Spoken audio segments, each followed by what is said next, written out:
மகள் சீரியல் இனி வரப்போற எபிசோட்ஸ்க்கான ரிவ்யூ தான் பார்க்க போறோம். அடுத்தடுத்த சுவாரஸ்யங்களை தெரிஞ்சுக்கிறதுக்கு இந்த வீடியோவை ஸ்கிப் பண்ணாம கடைசி வரைக்கும் பாருங்க. நம்ம ஐஸ்வர்யாவோட கனவுல கருப்பசாமி கனவுல நம்ம சேதுவோட ரூபத்துல எல்லா உண்மையும் எல்லார்கிட்டயும் சொல்லி ஆகணும் அப்படின்னு பயம்படுத்திக்கிட்டு இருக்கு.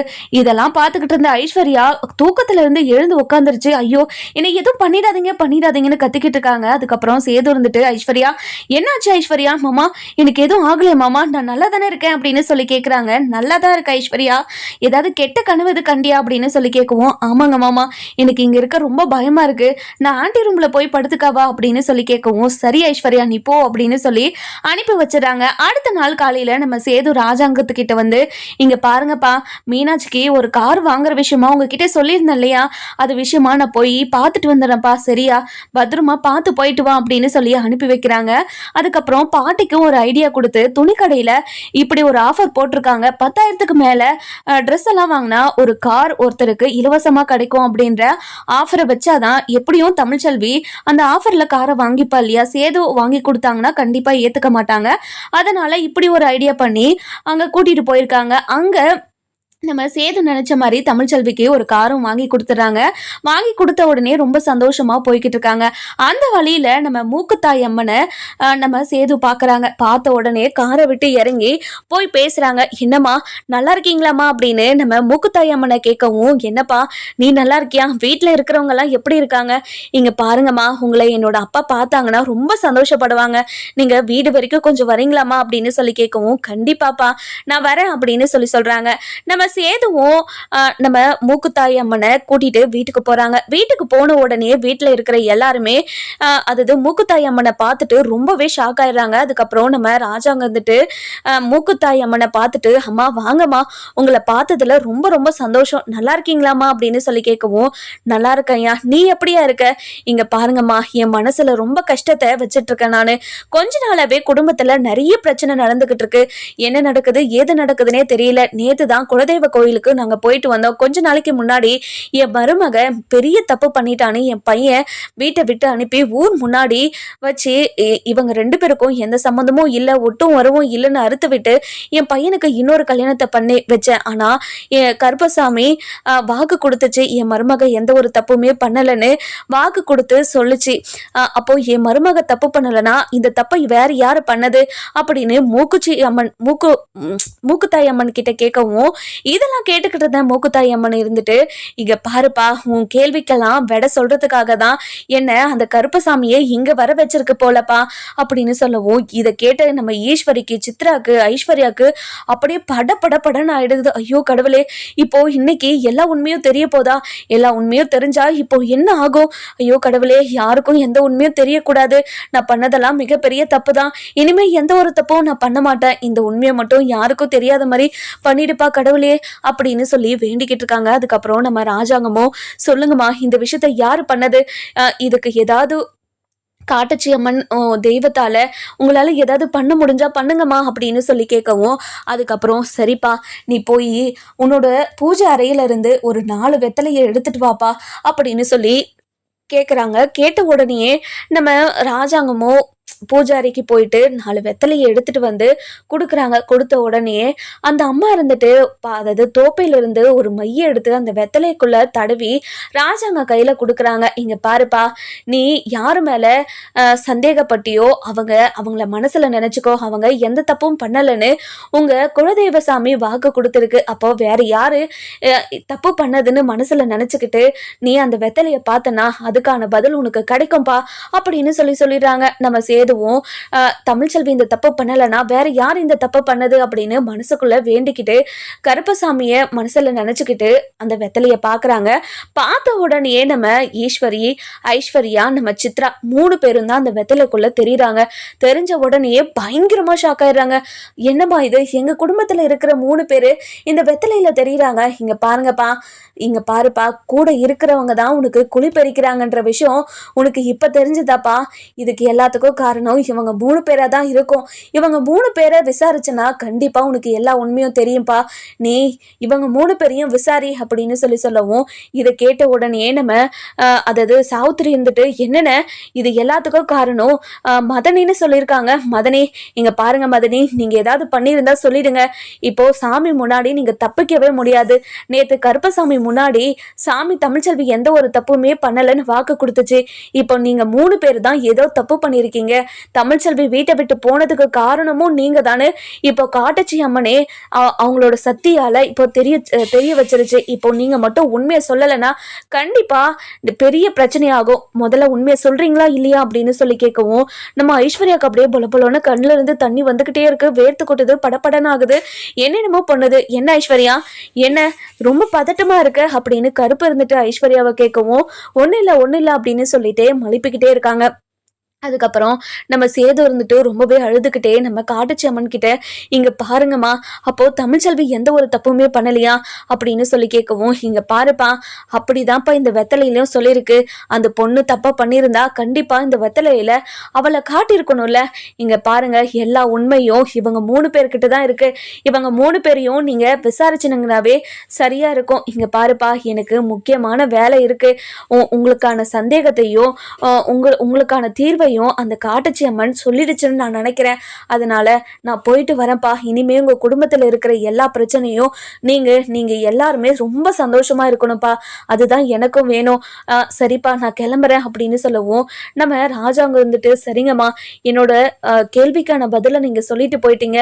இதுக்கப்புறம் நான் தான் எல்லா உண்மையும் கண்டுபிடிக்கணும் அப்படின்னு சொல்றாங்க. இது கேட்ட உடனே சரிப்பா நான் கிளம்புறேன் அப்படின்னு அந்த காட்டச்சி அம்மனை வீட்டுக்கு அனுப்பி வச்சிடறாங்க. இந்த பக்கம் நம்ம ராஜாங்கம் பயங்கர கோவத்துல வந்து ஈஸ்வரி கிட்ட, ஈஸ்வரி என்ன பண்ண சொல்லு அப்படின்னு சொல்லி கேட்கவும், மாமா நான் என்ன பண்ண மாமா, நான் எந்த தப்பும் பண்ண கிடையாது மாமா, இதுக்கும் எனக்கும் என்ன சம்மந்தம் இருக்கு? இங்க பாரு ஈஸ்வரி, நீ மட்டும் உண்மையை சொல்லல, அவ்வளவுதான், இங்க நடக்கிறதே வேற அப்படின்னு பயங்கர கோவத்துல கத்திக்கிட்டே இருக்கவும் நம்ம ஐஸ்வர்யாவுக்கு அப்படியே பதட்டம் ஆயிடுது. இங்க பாருங்க, நேத்துல இருந்து இவங்க 3 பேரும் மூஞ்சுமே சரியில்லைன்னு, இவங்க 3 பேருமே நல்லா விசாரிச்சாங்கன்னா கண்டிப்பா எல்லா உண்மையுமே வந்துடும். நேத்துக்கும் இன்னைக்கும் நடக்கிறதெல்லாம் பாருங்கண்ணே, தமிழ்ச்செல்வி மேல எந்த ஒரு தப்புமே இல்லாம தமிழ்ச்செல்விய சேது வாழ்க்கையில இருந்து அத்துவிட்டு இந்த எல்லா தப்புக்கும் காரணமான இந்த ஐஸ்வர்யாவே நீங்க கல்யாணம் பண்ணி வச்சிருக்கீங்கன்னு இவ்வளோ நடந்திருக்கு. இது எல்லாம் எப்படி நடந்துச்சுன்னு இவங்க வாயாலே சொல்லணும்னு நீங்க சொல்ல வையுங்கண்ணே அப்படின்னு பயங்கர கோபமாவும் ஆவேசமாவும் பேசிக்கிட்டு இருக்கவும் நம்ம நடேசன் இருந்துட்டு இங்க பாருங்க சின்னம்மா, நீங்கள் சொல்ல போகிறீங்களா இல்லையா? அப்பா பயங்கர கோவத்தில் ஜாட்டியை எடுக்கிறதுக்குள்ள நீங்கள் எல்லா உண்மையும் உங்கள் வாயால் சொல்லிட்டா நல்லது, இல்லைனா கண்டிப்பாக ஜாட்டை அடி உங்களுக்கு கன்ஃபார்ம் அப்படின்னு சொல்கிறாங்க. அதுக்கப்புறம் நம்ம கருப்பு இருந்துட்டு இங்கே பாரு சேதோ, எல்லாத்துக்கும் காரணம் இங்கே நிற்கிறாங்களே ஈஸ்வரி அத்தையும் இங்கே சித்ராமாவும் அதுக்கப்புறம் ஐஸ்வர்யா, இவங்க 3 பேரும் தான் உனக்கு காரணம் தெரிஞ்சிருச்சு. இவங்க எதுக்காக இப்படியெல்லாம் பண்ணாங்கன்னு இவங்க வாயாலே உண்மையாக சொன்னாதான் உண்டு. எதுக்காக சேதோ இப்படி உறைஞ்சு போய் நின்றுக்கிட்டு இருக்க? நீதான் எல்லா உண்மையும் கண்டுபிடிக்கணும் அப்படின்னு சொல்றாங்க. ஆனா சேது எதுவுமே பேசாம அமைதியவே இருக்காரு. அதுக்கப்புறம் ராஜாங்க இருந்துட்டு இங்க பாரு ஈஸ்வரி, சொல்ல போறியா இல்லையா அப்படின்னு கேட்கவும், மாமா என்ன மாமா நினைச்சுக்கிட்டு இருக்கீங்க? நான் எதுக்காக இந்த விஷயத்துல சம்மந்தப்பட போறோம்? அதுவும் தமிழ்ச்செல்விய இந்த வீட்டை விட்டு அனுப்புறதுனால எனக்கு என்ன ஆக போகுது?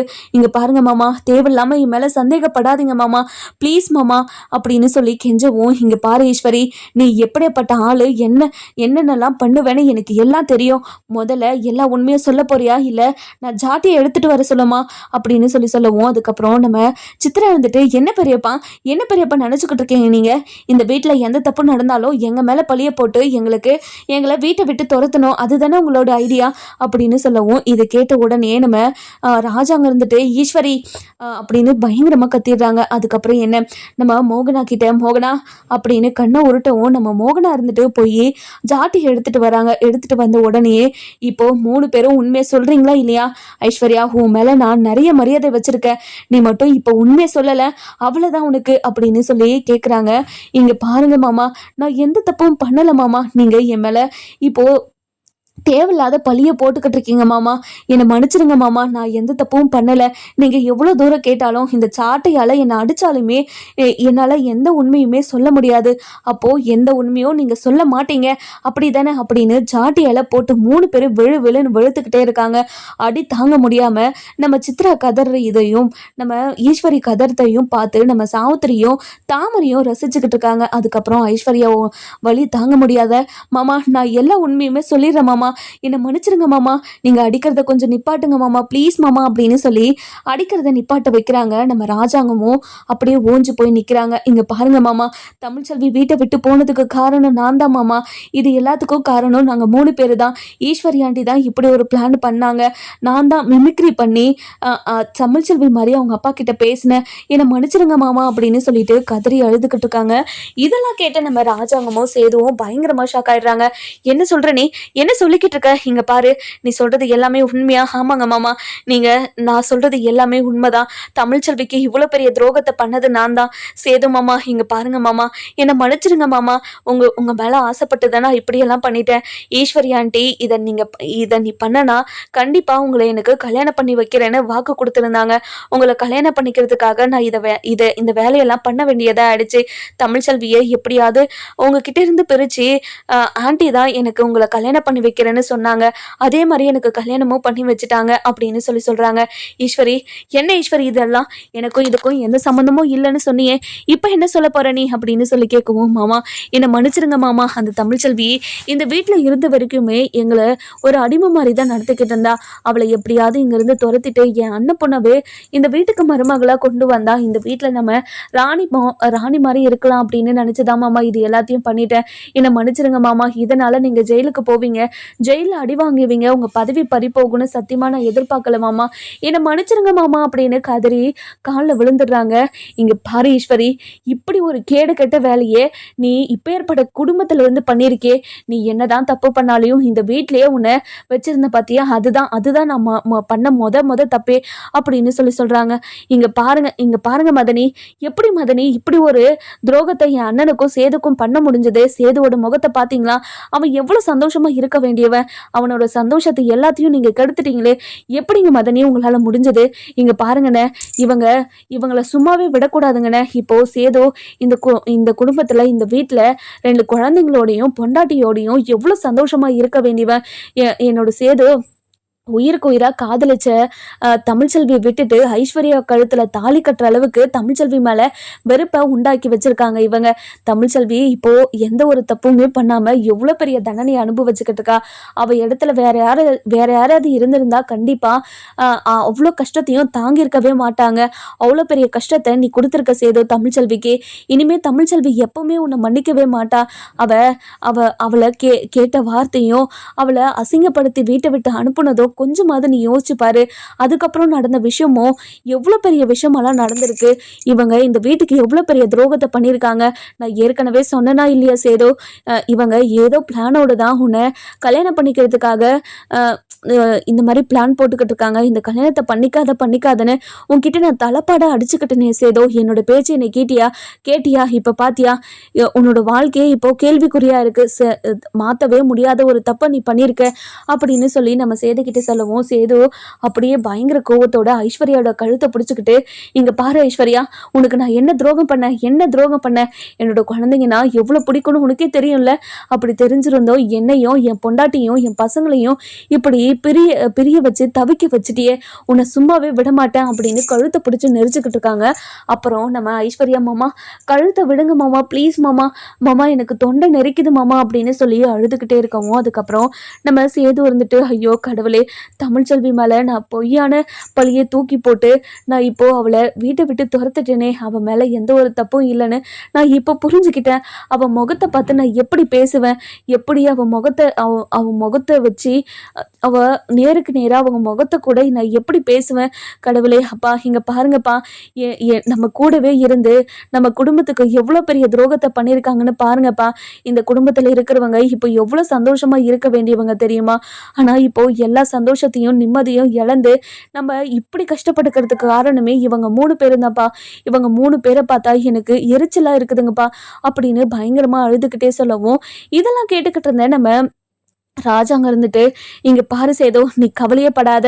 உன்னோட சந்தோஷமோ, உன்னோட நீ இழந்த எல்லாத்தையுமே நான் திரும்ப உனக்கு கொண்டு வந்து குடுப்பேன்.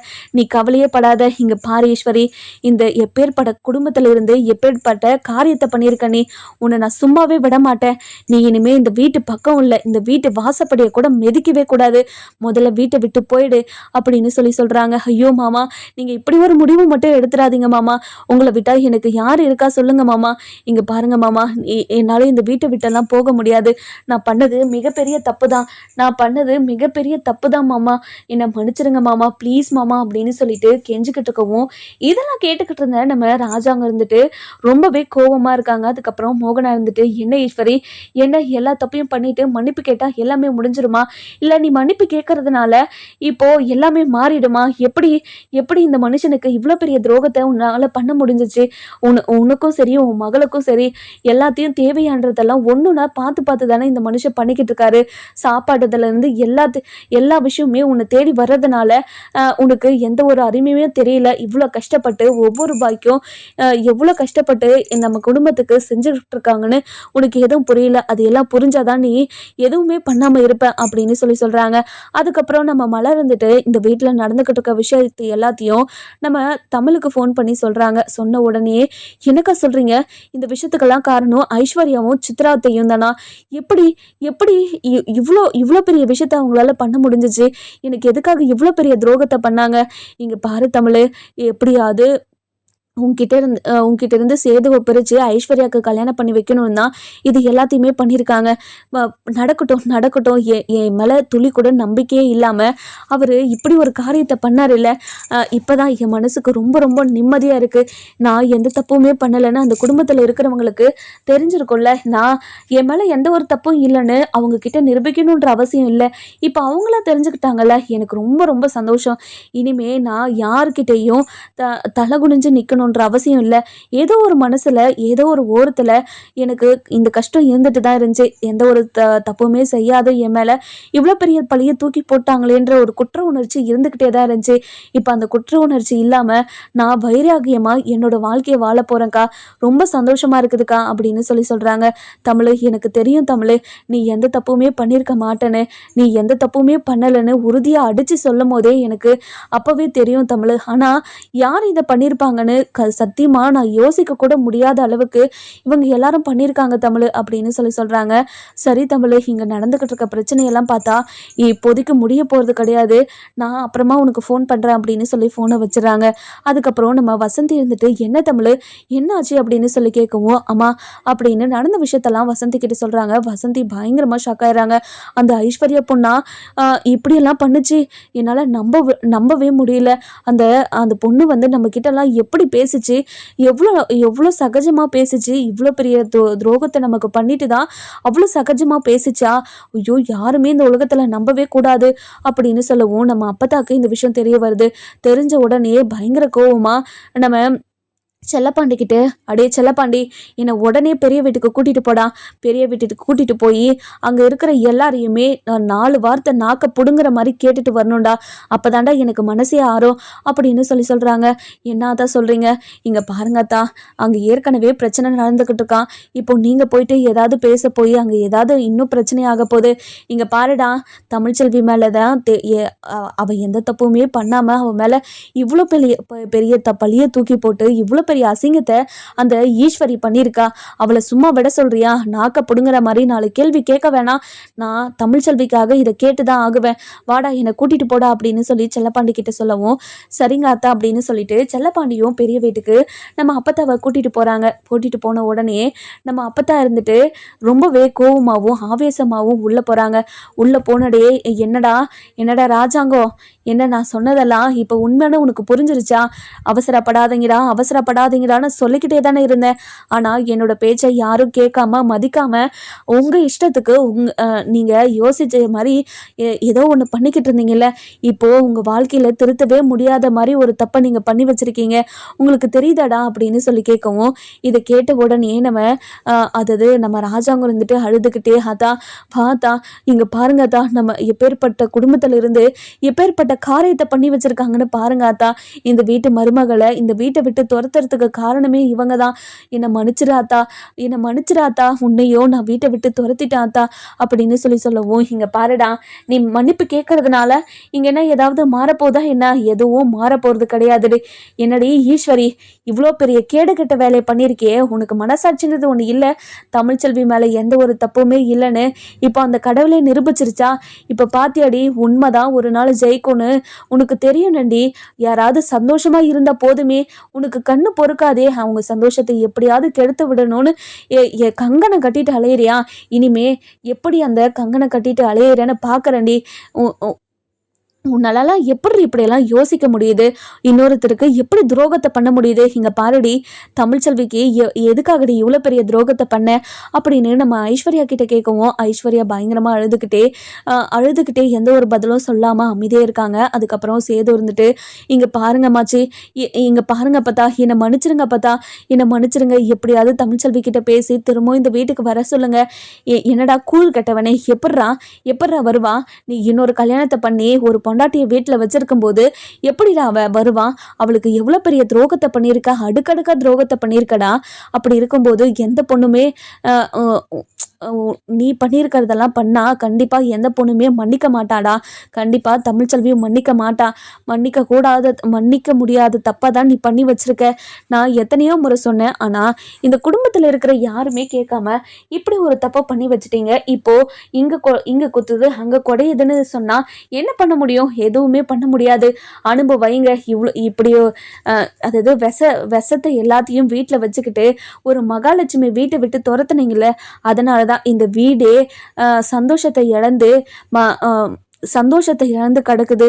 கண்டிப்பாக இனிமேல் எப்பவும் அந்த மகாலட்சுமி இந்த வீட்டுக்கு வரவே வராது அப்படின்னு சொல்கிறாங்க. அதுக்கப்புறம் நம்ம அப்பத்தான் இருந்துட்டு நம்ம ஈஸ்வரி கிட்ட போயிட்டு அப்படியே பல்லார்னு கன்னத்திலே ஒன்று விடுறாங்க.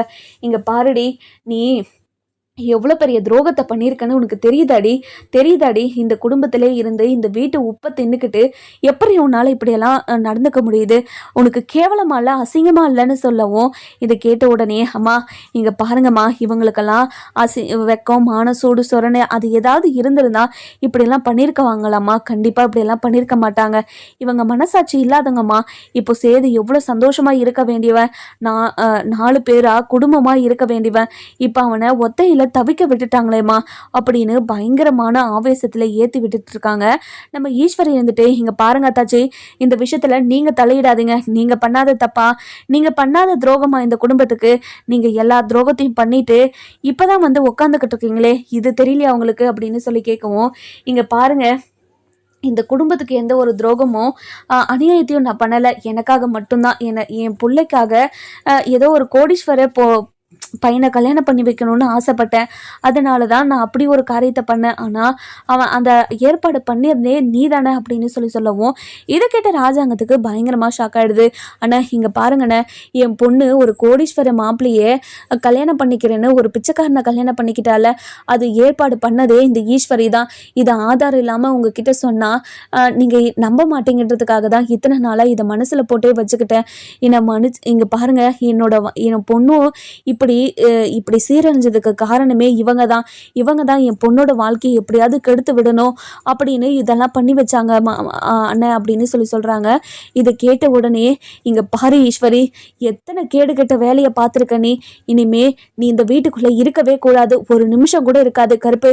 இனிமே ஒரு நிமிஷம் கூட இவங்க 3 பேரும் இந்த வீட்டில் இருக்கக்கூடாது. முதல்ல வீட்டை விட்டு அனுப்பி இவங்கள அப்படின்னு சொல்கிறாங்க. சரிங்க மாமா அப்படின்னு கருப்பும் நம்ம ஈஸ்வரி கிட்ட போவோம். ஈஸ்வரி அப்படியே முறைக்கிறாங்க. இங்கே பாருங்க, நீங்கள் முறைச்சாலும் என்ன பண்ணாலும் இப்போ மாமா சொன்னதை தான் நான் செய்கிறேன். அதனால் நீங்கள் இப்போவே இந்த வீட்டை விட்டு கிளம்புங்க அப்படின்னு சொல்கிறாங்க. ஈஸ்வரி, இங்கே பாரு, நீ என் தம்பிக்கிட்ட போய் இருக்கலான்னு மட்டும் நினைக்காத. என்னோட தம்பிக்கையும் ஃபோன் பண்ணி சொல்லுவேன். அவனை கண்டிப்பாக உங்களை யாருமே அங்கே சேர்த்த சொல்ல மாட்டேன். நீங்கள் ஒரு வேளை சாப்பாட்டுக்கு கூட கஷ்டப்பட்டாதான் நீங்கள் என்ன தப்பு பண்ணீங்கன்றது நீங்கள் உணர்வீங்க. அப்போ தான் வாழ்க்கைனா என்ன, வாழ்க்கையில் நம்ம எவ்வளோ சொகுசாக வாழ்ந்திருக்கோம், இப்போது அந்த சொகுசான வாழ்க்கையை இழந்துட்டோமேன்னு நினச்சி ஒவ்வொரு நாளும் நீங்கள் வருத்தப்படணும். என் தம்பிக்கிட்ட மட்டும் போயிடாதீங்க, அவன் இங்கே நடந்ததெல்லாம் சொன்னால் உங்களை கொன்னே போட்டுருவான். நாங்கள் உங்களை 3 பேரையும் சும்மா விடுறதே பெரிய விஷயம் அப்படின்னு சொல்லிட்டு 3 பேரையும் கழுத்தை பிடிச்சி வெளியே தள்ளி விட்டுறாங்க. அதுக்கப்புறம் நம்ம அப்பத்தா இருந்துட்டு, சரி இங்கே பாருடா, நான் வரேன்டா, வைராகியமா என் தமிழ்ச்செல்வி இருக்கிற மாதிரி தாண்டா நானும் இருப்பேன். எனக்கும் நீங்கள் என்னோட பேச்சை கேட்காம எனக்கு மரியாதை கொடுக்காம வயசானவ தானே அப்படின்னு நீங்கள் அலட்சியமாக இருந்ததுனால தாண்டா இப்படி ஒரு விஷயமே நடந்துச்சு. அதனால நான் கிளம்புறேன்டா அப்படின்னு போய் வெளியே ஆட்டோவில் செல்லப்பாண்டி உட்காந்துக்கிட்டு இருக்காரு. போய் ஆட்டோவில் ஏறி உட்காடுறாங்க. நம்ம சேதுவும் ராஜாங்கமும் ஓடி வந்து செல்லப்பாண்டியை பார்த்துடுறாங்க. பார்த்த உடனே செல்லப்பாண்டியை பார்த்து நம்ம ராஜாங்கம் அப்படியே கை கூப்பி மன்னிப்பு கேட்குறாங்க. இங்கே பாரு செல்லப்பாண்டி, நான் பண்ணது எல்லாமே தப்பு தான். என் குடும்பம் ஒட்டுமொத்தமாக உங்கள் பொண்ணுக்கும் உங்கள் குடும்பத்துக்கும் மிகப்பெரிய துரோகத்தை பண்ணியிருக்கு. அதனால் மன்னிச்சிடுங்க அப்படின்னு சொல்லவும் நம்ம செல்லப்பாண்டிக்கு என்ன சொல்கிறதுனே தெரியல. நம்ம தமிழ்ச்செல்வி கிட்ட மன்னிப்பு கேட்டு தமிழ்ச்செல்வியோட மனசை மாற்றுவாங்களா மாட்டாங்களான்னு சொல்லிட்டு நம்ம வர எபிசோடில் பார்க்கலாம். இந்த வீடியோ உங்களுக்கு பிடிச்சிருந்தா லைக் பண்ணுங்கள், சப்ஸ்கிரைப் பண்ணுங்கள், மறக்காமல் பெல் ஐகானை கிளிக் பண்ணி